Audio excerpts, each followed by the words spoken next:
말씀입니다. 신명기 14장 1절과 2절 두 절 말씀을 함께 합독하겠습니다. 신명기 14장 1절과 2절 함께 한 목소리로 하나님의 말씀을 존중히 여기는 마음으로 합독합니다. 너희는 너희 하나님 여호와의 자녀이니 죽은 자를 위하여 자기 몸을 베지 말며 눈썹 사이 이마 위에 털을 밀지 말라. 너는 내 하나님 여호와의 성민이라. 여호와께서 지상 너를 택하여 자기 기업의 백성으로 삼으셨느니라. 아멘. 할렐루야.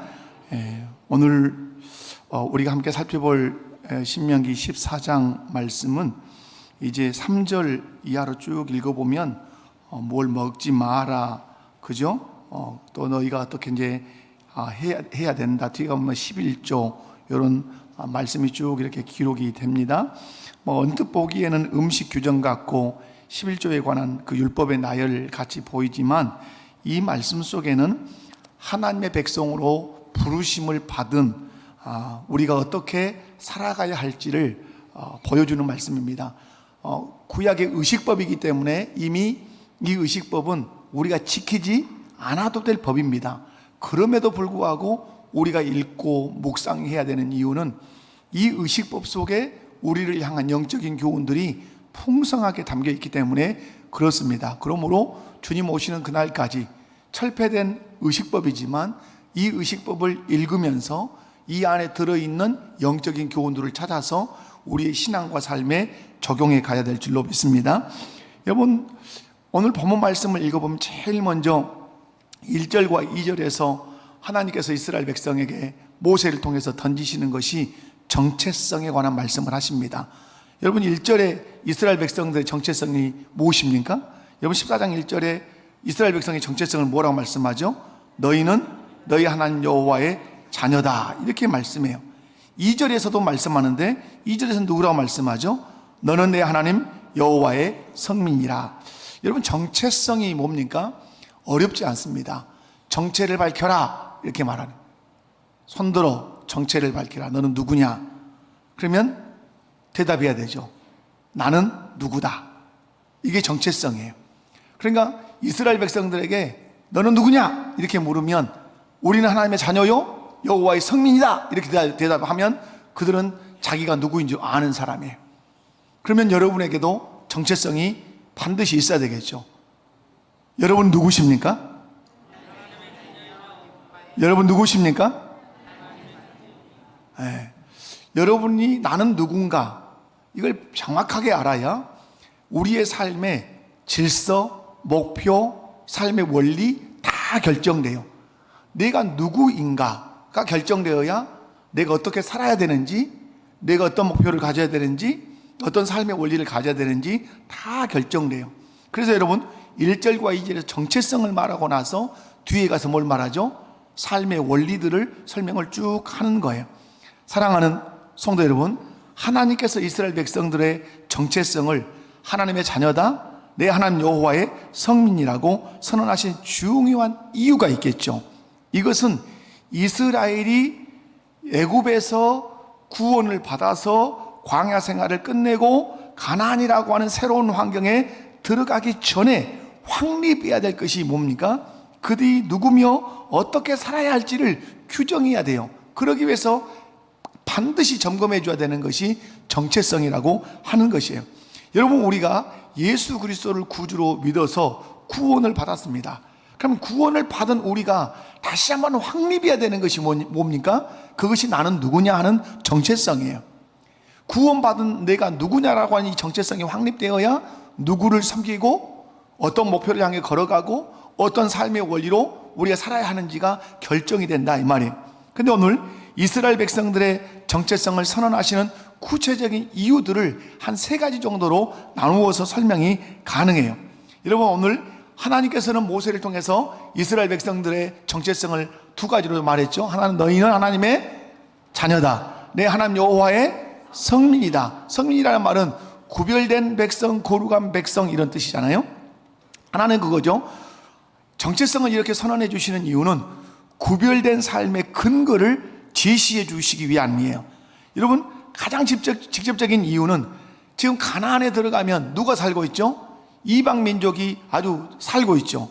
지금 하나님이 염려하시는 것은 가나안의 이방 민족의 풍습으로부터 이들이 보호받아야 돼요.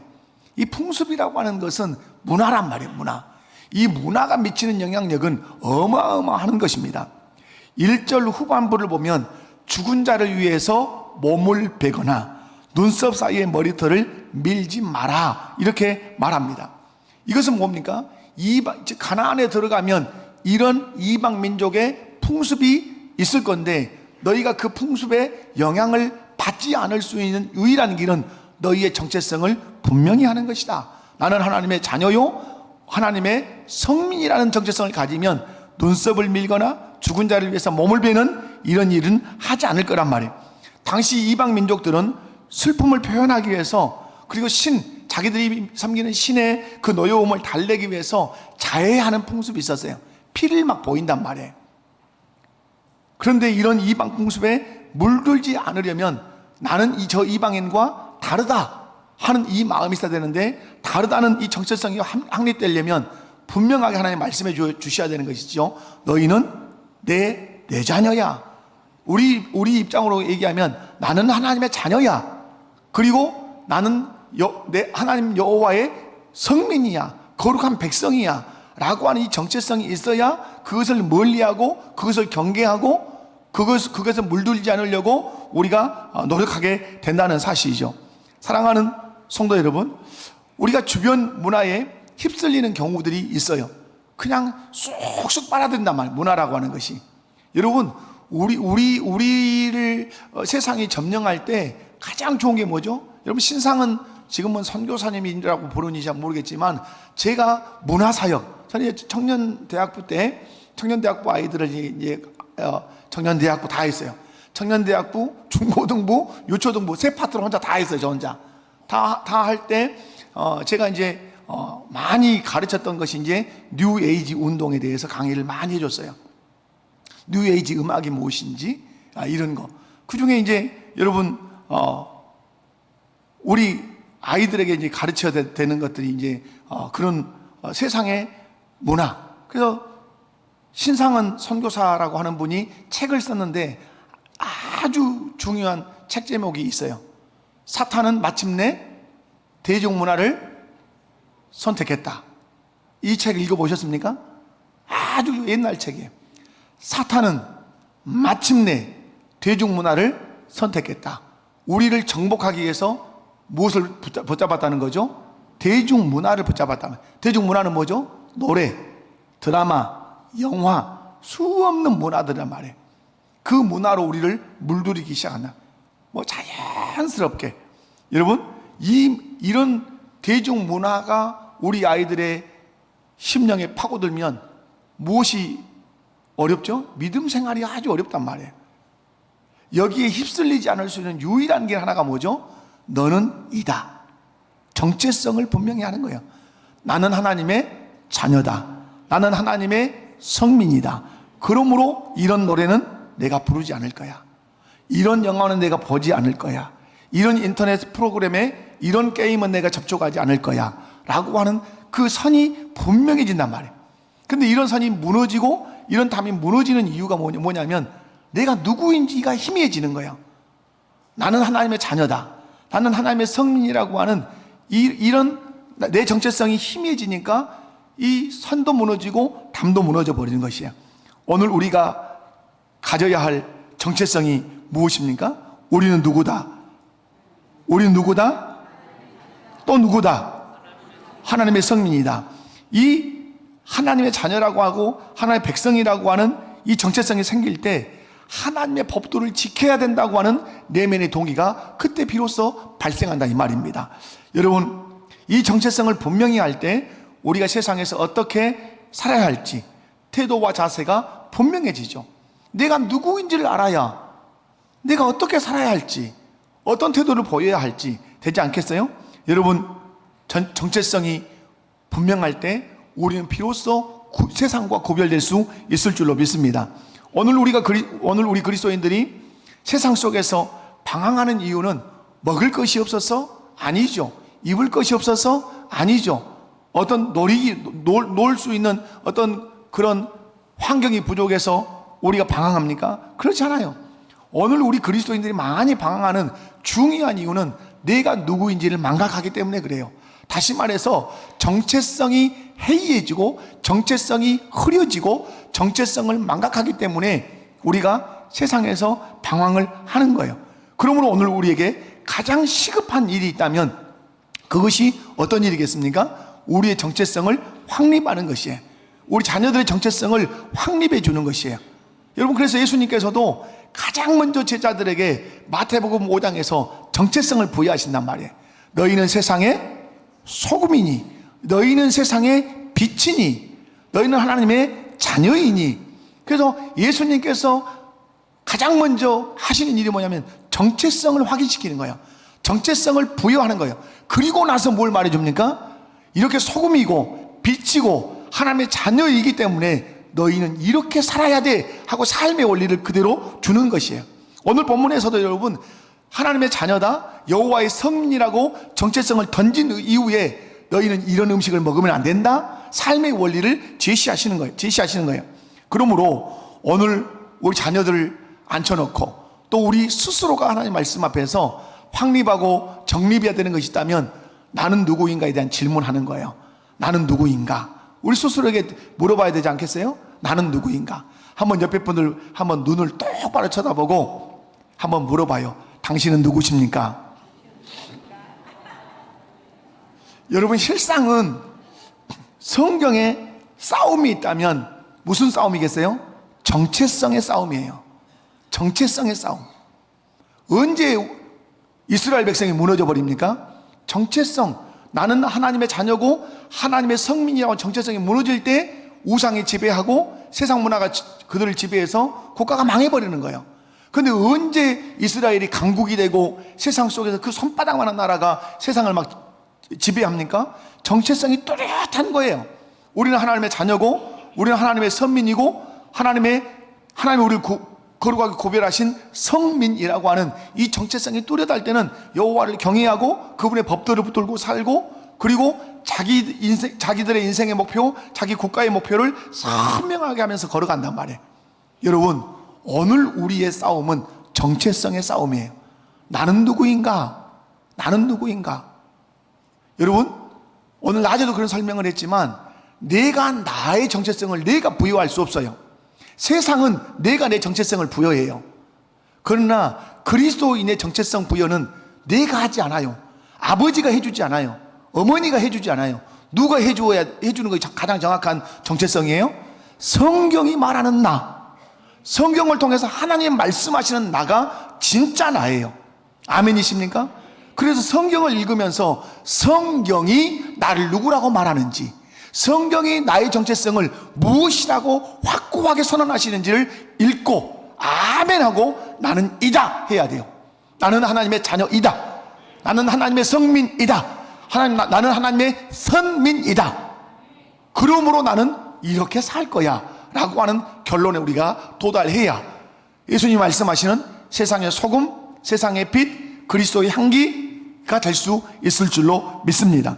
뿐만 아니라 오늘 조건 없는 사랑과 선택의 확증을 위해서 정체성을 확립해 주시는 거예요. 2절은 이스라엘이 성미된 이유를 설명을 하죠.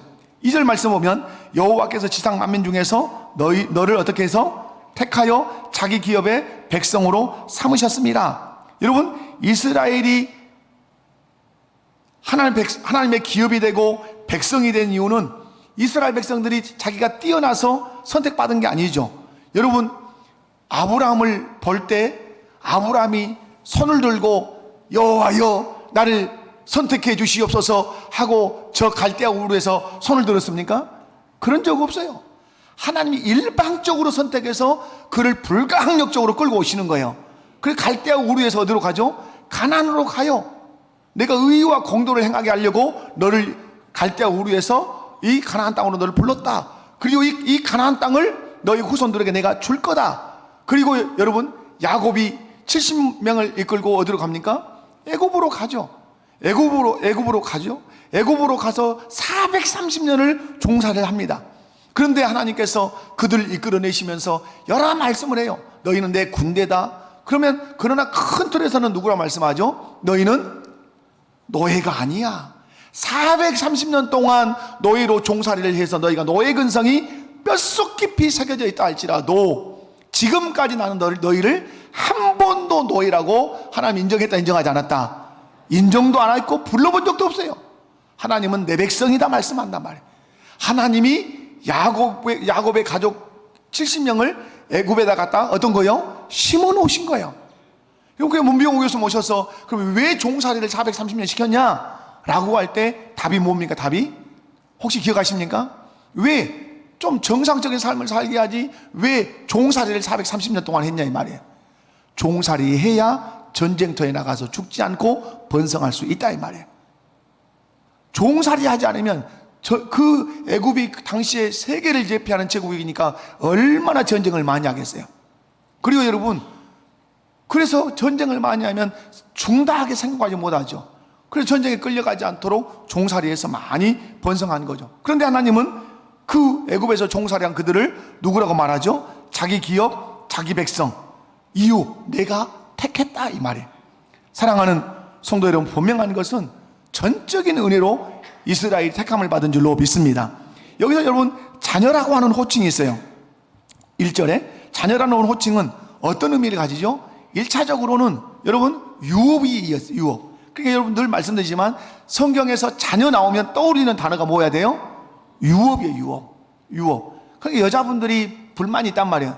왜 딸이라고 하는 말을 한마디도 않고 항상 아들 뭐 이러냐 이 말이에요. 근데 여기서 자녀라고 하는 것은 특별히 이제 유업 얘기를 하려고 하는 것 있기도 하지만은 자녀라고 하는 이 여기서 호칭은 여러분 끊어질 수 없는 1차적으로 끊어질 수 없는 그 혈연적 유대감이 있잖아요. 호적을 파본다.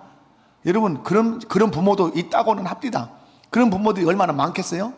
여러분 늘 말씀을 드리지만 내 아들이 내 자녀가 어떤 잘못을 해서 이 지구상의 모든 사람이 돌을 들어도 돌을 들지 않을 수 있는 사람은 한 사람밖에 없어요. 누구는 돌을 들지 않나요? 자기 부모는 돌을 들 수 없어요. 도리어 그 아들 위에 엎어져서 나를 돌로 치시오 하고 자기 목숨을 내놓는 사람이 부모요. 여러분 여기서 자녀라고 라는 이 호칭은 끊어질 수 없는 관계성을 말하는 거예요. 다시 말해서 이스라엘 백성을 자녀라고 하는 호칭이라고 칭하신 것은 너와 나의 관계는 그 누구도 끊을 수 없다. 네가 실패하고 넘어진다 할지라도 여전히 너는 내 소유라고 하는 확신을 심어주기 위해서 어떤 단어를 쓴 거죠? 자녀라고 하는 단어를 쓴 거예요. 그리고 또 자녀라고 하는 단어를 쓴 것은 네가 혹시 넘어져서 죄를 지었다 할지라도 자녀이기 때문에 언제든지 내게 어떠할 수 있어 돌아올 수 있다고 하는 심리적인 보호를 만들어주는 거예요. 여러분 탕자의 비유에서 둘째 아들이 여러분 집으로 돌아올 수 있었던 것은 왜 돌아올 수 있었습니까? 아들이니까 돌아올 수 있었어요. 그 집이 누구 집이니까? 아버지 집이니까 돌아갈 수 있었어요. 만약에 이 집에서 종이 도망을 갔다 그럼 이 집으로 돌아오겠습니까? 돌아가면 죽음밖에 없다고 그는 화가 수밖에 없어요. 돌아가면 뭐밖에 없다고요? 종은 주인을 배신하고 도망갔다가 돌아오면 죽음밖에 없는 거예요. 그런데 아들은 똑같이 엄청난 재산을 가지고 다 탕진하고 아무것도 없는 빈몸으로 돌아와요. 어떤 자격으로 돌아오죠? 아들의 자격으로 돌아와요. 자기는 속으로 말해요. 나는 아버지의 아들이라 일컬음을 받지 않으리라 하고 마음으로 다짐하고 또 다짐해요. 그리고 종으로 내가 살 것이다 하고 돌아가요. 그리고 가서 말해요. 아버지한테 아버지 이제부터는 아버지의 아들이라 일컬음을 받지 않겠습니다. 이제부터는 당신의 종이라 하겠습니다. 아버지가 한마디 대꾸했어요. 거기에 오냐 이 나쁜 놈의 자식아 너는 종 삼기도 어렵다 이랬습니까? 아니에요. 한마디 거기에 대해서는 토를 다지 않습니다. 도리어 내 죽었던 아들이 살아 돌아왔으므로 손을 잡아라 고운 옷을 입혀라 발에 신을 신겨라 손에 가락지를 끼워라. 끊을 수 없는 관계라 이 말이에요. 네가 타락해서 넘어져서 네가 세상으로 갔다 할지라도 내가 아버지니까 너 언제든지 돌아올 수 있다고 하는 그 확신을 주기 위해서 어떤 호칭을 쓰는 거죠? 자녀라고 하는 호칭을 쓰는 거예요. 마지막 심리적인 보루, 네가 돌아올 수 있는 보루. 사랑하는 성도 여러분, 우리가 넘어질 수 있어요? 근데 우리가 하나님께 돌아갈 수 있는 이유는 어떤 자격으로 돌아갈 수 있습니까? 종의 자격입니까? 아니죠. 하나님의 자녀된 자격으로 돌아가는 것이에요. 하나님이 우리의 누구시니까? 아버지시니까. 아멘. 어떻게 해서 아버지가 됐습니까? 예수 그리스도를 십자가에 못 박혀 죽게 하시고 그 예수 그리스도의 보혈의 공로로 우리의 죄를 다 덮으시고 우리의 죄를 다 사하심으로 우리를 아들 삼으셨단 말이에요. 그 아들의 자격을 우리에게 부여하셔서 네가 넘어질지라도 네가 쓰러질지라도 돌아올 수 있는 그 심리적인 보루, 그걸 어떤 호칭에다 담아버렸다? 자녀라고 하는 호칭에다 담아버렸다 이 말이에요. 사랑하는 성도 여러분, 하나님은 그렇게 이스라엘을 사랑하셨어요. 그래서 여러분, 이스라엘 백성들이 넘어지고 쓰러지고 우상을 숭배하고 그렇게 하지만 하나님이 그때마다 선지자를 계속해서 보내셔서 외치시는 외침이 무엇입니까? 돌아오라, 내 백성아 돌아오라, 여호와를 알자, 힘써 여호와를 알자, 돌아오라. 너희 죄가 진홍같이 붉을지라도, 너희 죄가 주홍같이 붉을지라도 양털같이 양털보다 흰 놈보다 더 희게 하리라. 돌아오기만 해라. 여러분, 그 돌아오라고 하는 것의 클라이막스의 그 선지서가 무엇입니까? 호세아서 아닙니까? 남편이 아내를 얻었는데 아내가 이리 나가고 저리 나가고 막 나간단 말이에요. 끊임없이 사랑하는 그 호세아, 그를 통해서 누구 사랑을 보여주시죠? 하나님이 우리를 얼마나 사랑하시는지. 얼마나 사랑하신다고요? 끝까지 사랑하십니다. 아멘이십니까? 끝까지 사랑해요. 네가 바다 끝에 거할지라도 내가 거기까지 쫓아갈 거다. 네가 바다 깊은 산 밑자락까지, 산의 뿌리까지 갈지라도 내가 거기까지 따라갈 거다. 내가 너를 그만큼 사랑한다. 사랑하는 성도 여러분, 오늘 하나님께서 자녀라고 하는 호칭을 주시는 이유는 끊을 수 없는 관계다 라고 하는 의미도 있고, 네가 타락해서 넘어질지라도 아버지를 기억하고 돌아오라. 돌아오면 내가 언제든지 받아주마. 이런 돌아옴의 심리적인 보루를 담아주기 위해서 자녀라는 호칭을 썼다. 그래서 자녀라고 하는 정체성을 확고하게 지금 심어주고 있다는 사실을 기억하셨으면 좋겠다 하는 겁니다. 마지막 세 번째로는 이렇게 자녀다, 하나님의 성민이다 이렇게 말씀하시는 것은 제사장 나라로서의 사명을 부여하기 위해서 그렇게 하시는 거예요. 성민이라는 것은, 그 성민이라고 하는 것은 단순히 착한 사람 이런 게 아니에요. 성민이라는 것은 구별되어 바쳐진 존재란 뜻이에요. 다시, 성민은 뭐라고요? 구별되어 바쳐진 존재예요. 이런 것은 여러분, 구약으로 얘기하면 어떤 사람이죠? 나시린 같은 사람이죠. 나시린, 구별해서 바쳐놓은 사람이잖아요. 여러분, 이스라엘 백성을 성민으로 삼으신 이유는 뭐죠? 이스라엘을 통해서 온 열방에 하나님의 살아계심을 나타내 보이기 위함이에요. 아멘이십니까? 여러분, 여러분을 하나님께서 구별하여 바쳐진 존재로 삼으신 게 뭐죠? 우리를 통하여 하나님의 살아계심을 온 세계 만방에 드러내시기 위해서 우리를 성민 삼으신 줄로 믿습니다. 그러므로 이스라엘의 정체성은 그들만의 특권이 아니에요. 여러분, 이스라엘 백성들을 성민 삼으신 것은 이 세상 가운데 하나님의 거룩한 그 품성을 보여주는 마치 모델하우스 같은 거예요. 하나님은 눈에 보이지 않는 이하십니다. 영원한 천국도 우리 눈에 보이지 않습니다. 근데 보이지 않는 하나님과 보이지 않는 영원한 하나님 나라를 보여줄 수 있는 유일한 구약의 공동체가 이스라엘 국가였던 것입니다. 이스라엘 국가가 하나님의 성민으로서 하나님을 왕으로 삼고 하나님의 주신 율법을 지키면 그 모델하우스 같은 그 이스라엘을 보면서 하나님이 어떤 분이구나 하고 그 공동체를 통해 본단 말이에요. 그리고 그들을 통해서 영원한 천국도 볼 수 있다는 것이에요. 사랑하는 성도 여러분, 오늘 저와 여러분을 하나님께서 예수님을 통해서 여호와의 성민으로, 하나님의 성민으로 삼으신 이유가 무엇입니까? 우리를 보면서 누구를 보라는 거죠? 우리를 보면서 하나님을 보란 말이에요. 영광한다. 수없이 말하지만 영광한다. 무슨 말씀이에요? 하나님의 거룩하신 그 성품을 우리를 통해서 반사해서 세상 사람들로 하여금 보게 하는 거예요. 그러므로 세상 사람들이 내 삶을 보면서 누구를 보는 거죠? 나의 하나님을 보고 나를 위해 구속하신 예수님을 보는 거예요. 그래서 우리를 통해서 그들이 누구께 오는 거죠? 하나님께 오는 거예요. 그래서 거룩한 제사장이고 복음의 제사장인 거예요. 나를 통하여 사람들을 이끌어 누구 앞으로? 하나님 앞으로. 그러므로 우리는 늘 누구 얘기를 해야 되죠? 하나님을 말하고 예수를 말해야 돼요. 그래서 내가 말하고 내가 가리키는 그 예수님 앞으로 가야 돼요. 지금 우리가 안수 집사님, 권사님들 금요일마다 지금 세 번째 이렇게 금요일에 모여서 교육을 이렇게 하잖아요. 그래서 제가 부탁하죠. 저도 가장 많이 말하고 싶은 것이 가장 많이 말하고 싶은 분이 계세요. 예수 그리스도. 아멘이십니까? 여러분, 저는 제 멘토이신 목사님이 은퇴를 하실 때 나이 드신 성도님과 어떤 성도들이 그 봉투에다 써서 보여준 글을 저한테 보여줬어요. 저는 큰 도전을 받았어요. 그리고 그것이 제 목회의 욕심이 됐어요. 뭐라고 썼냐면 이렇게 써져 있어요. 목사님을 통해 예수님이 누구신지, 그 예수님을 어떻게 섬겨야 되는지, 그 예수님을 어떻게 따라야 되는지를 잘 가르쳐 주셔서 감사합니다.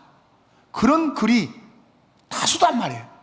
목사님을 통해서 예수님이 누구신지, 어떻게 그 예수님을 섬기고 어떻게 그 예수님을 따라야 되는지 저희가 많이 배웠습니다. 고맙습니다. 감사합니다. 여러분, 최고의 격려라고 본인이 그렇게 고백을 했어요. 그러니까 제가 마음에 다 그것도 담았죠. 하나님, 제가 그렇게 목회를 끝내고 싶습니다. 성도들이 제가 은퇴할 때 목사님을 통해서 예수님이 누구시고 어떻게 예수님을 섬겨야 하고 어떻게 예수님을 따라야 되는지 저희들이 너무 잘 배웠습니다. 그것에 감사드립니다. 이 한마디면 나는 족하다. 그 마음을 그렇게 갖게 됐어요. 그리고 예수 그리스도를 많이 말하기로, 예수 그리스도가 아니면 말하지 않기로 내 스스로 많이 작정을 했죠. 그런데 어느 날 저에게 하나님이 위로를 하시는 날이 있었어요. 위로를. 너 잘하고 있다, 이렇게 저는 들렸어요. 우리 교회 어떤 이제 저쪽 동쪽에서 이사를 오신 분이 계셨어요. 이사를 오신 분이 계셨는데 왜 우리 교회를 선택하게 됐냐고 제가 여쭸어요. 왜 우리 교회를 선택하게 됐냐? 그런데 그분이 그렇게 말씀했어요. 지금 이 자리에 계시는 걸 같아요. 여러분, 이렇게 말씀했어요. 목포에 있는 다수의 교회의 목회자의 설교를 들어보았습니다. 그런데 유독 우리 목포교회 이정태 목사님이 예수 그리스도에 대해서 가장 많이 말씀하는 분이었습니다. 그래서 이 교회를 선택하게 된 이유 중에 하나가 됐습니다. 저는 그때 그 말씀을, 그 고백을 들으면서 하나님이 나를 어떠하시구나, 격려하고 계시구나. 격려로 제가 받은 거죠. 사랑하는 성도 여러분, 우리를 통해서 누구를 봐야 합니까? 예수님 봐야 되죠. 저는 끊임없이 설교를 통해서 누구를 보라고 외쳐야 되겠습니까? 예수님 보라고 외쳐야 되겠죠. 여러분, 충분히 저를 보도록 제가 설교를 악용할 수도 있어요. 저에게 집중시킬 수 있어요, 없어요? 있다, 이 말이에요. 그럼 도둑놈이죠. 제가 강도죠. 말씀으로 성도들의 마음을 훔치는 도둑놈이죠. 안 되죠. 하나님 앞에 가서 얼마나 큰 심판이 있겠어요. 그래서 설교를 통해서 예수 그리스도를 소개하고, 그 예수 그리스도를 바라보게 하고, 그 예수 그리스도를 따르게 하고, 그 예수 그리스도를 위해서 생명을 걸게 하는 그 일을 제가 해야 된다, 이 말이죠. 그래서 여러분이 세상에 어디에 나가도 여러분을 통해서 세상 사람이 누구를 보고? 예수를 보고, 그 예수를 여러분을 통해서 본 그들이 여러분 때문에 예수님께로 나아오는 놀라운 역사가 있어야 된단 말이에요. 그래서 여러분을 또 교회를 예로 들 때 이 세상에 세워진 모델하우스 같은 거다. 모델하우스는 뭐예요? 진짜 집은 아니죠. 그러나 진짜 집을 정확하게 보여주는 하우스죠. 여러분이 모델하우스다, 이 말이에요. 1차적으로 예수 그리스도의 모델하우스, 2차적으로는 천국의 모델하우스. 아멘? 여러분, 그런 삶을 살기 위해서 정확해야 되는 게 뭐라고요? 내가 누구냐 하는 거예요. 내 정체성이 무엇이냐? 오늘 성경은 저와 여러분의 정체성, 이스라엘의 정체성을 분명하게 말합니다. 우리는 하나님의 자녀다. 나는 누구다? 하나님의 자녀다. 나는 여호와의 성민이다. 한번 따라서 합시다. 나는 하나님의 자녀다. 나는 여호와의 성민이다. 믿으십니까? 아버지 하나님 감사합니다. 나는 하나님의 자녀입니다. 나는 여호와의 성민입니다. 아버지 하나님, 구별된 삶을 살 수 있는 근거가 이 정체성에 있음을 믿습니다. 하나님, 조건 없는 사랑의 선택과 확증을 할 수 있는 것도 이 정체성에 있음을 믿습니다. 제사장 나라로서 우리에게 사명을 부여하셨습니다. 마치 이 세상에 세운 모델, 예수 그리스도를 보여주는 모델, 하나님 나라를 보여주는 모델 하우스와 같은 공동체는 교회인 줄로 믿습니다. 나를 통해 예수를 보게 하시고, 나를 통해서 예수를 본 사람들이 예수 앞으로 나오는 놀라운 역사가 있게 하여 주옵소서.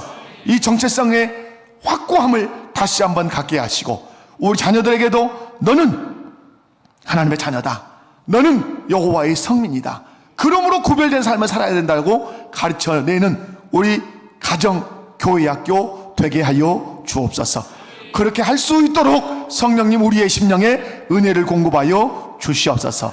거룩하신 예수님의 이름으로 기도하옵나이다. 아멘.